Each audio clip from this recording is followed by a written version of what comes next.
This is Fox 5 Morning News.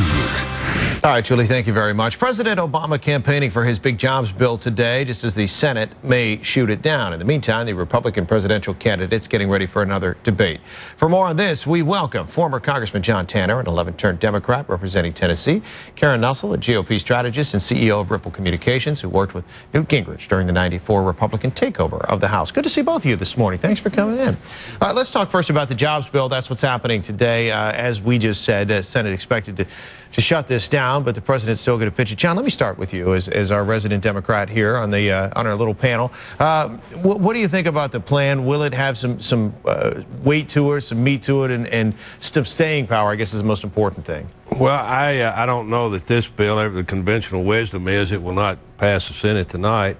I think the country needs a bill that will build the infrastructure back in this country. Everybody agrees that it's crumbling and we need help. A jobs bill, whether it be this one or not, will do two things. One, it'd create many, I hope 100,000 or more private sector jobs, rebuilding the infrastructure. And secondly, after you spend the money, you have something to show for it. That is important as well. It's an investment in our infrastructure. If one reads about history, it's hard to make any money where there's no infrastructure. You don't see people making money where there's no water, sewer, road, bridges, airports, river ports. Mm-hmm. And so I hope that the Congress and the White House can come together to do something on a jobs bill, primarily infrastructure related. So much attention has been given to the inclusion of a millionaire's tax or of some type of tax on wealthier Americans. Does this have any chance of passing with any of that included? Well, it won't tonight in the Senate, according to everything I hear.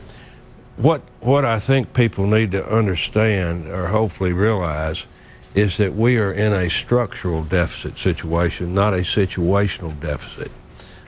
If we had full employment, we still would have a deficit because we have a revenue base that is insufficient to do what we need to do on infrastructure and government investment.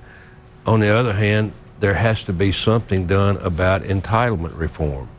And so when you have the left or the right saying we won't give on entitlement reform here and we won't give on taxes here, it makes the country unable, in my judgment, to come to an American solution that will get us out of this structural deficit, not situational. Yeah, Karen, what's your thoughts on this? I would agree with John. I mean, what you're going to see tonight is the beginning of a process. I mean, we saw this earlier this year when we went through the debt ceiling debate.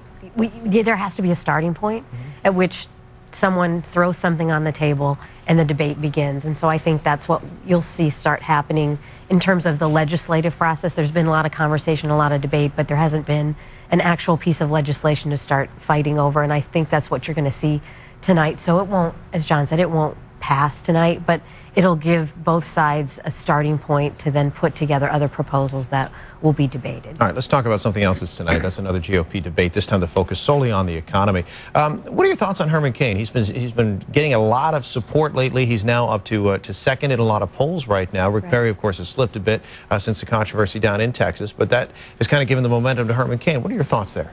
Well, I think you shouldn't count him out by any stretch of the imagination. I mean, think about where President Obama was at this point in the process in 2007. So I think what it shows is that the American people are really looking for someone that's different, someone that's not from Washington.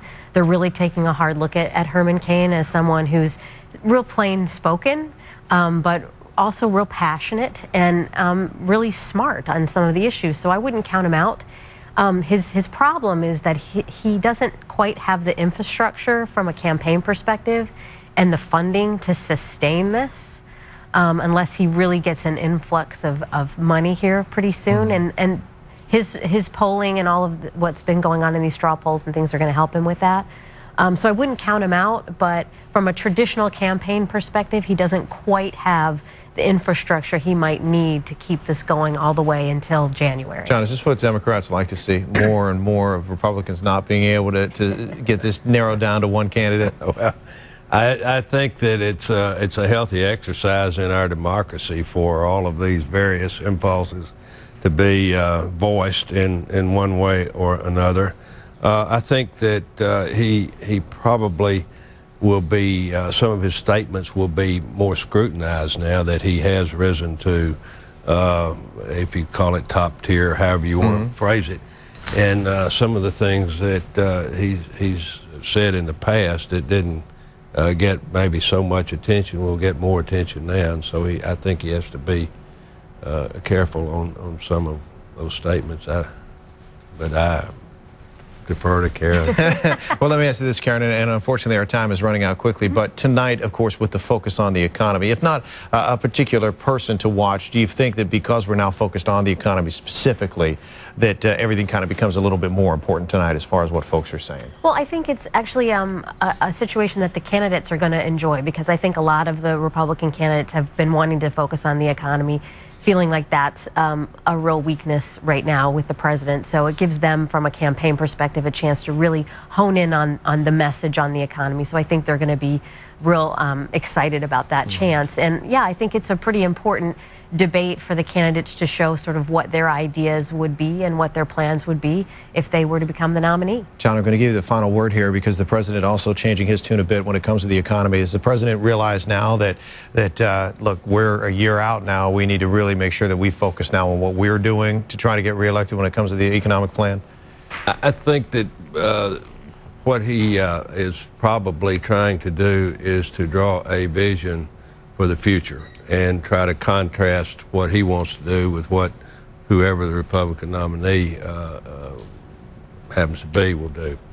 But again, our political system, if one reads Standard & Poor's downgrade of the debt, if you read it carefully, a lot of what they said had to do with the broken political process in this country, not just the debt itself. And again, we have to get some, as Karen said, we now have something on the table. Hopefully this will start an adult conversation about how we as Americans, not Democrats or Republicans, but we as Americans get out of this hole. Now we just have to get Congress to act as adults, right, and work our way through this process. Karen, John, it's great to see both of you this morning. We really appreciate your time. Thanks for being with us.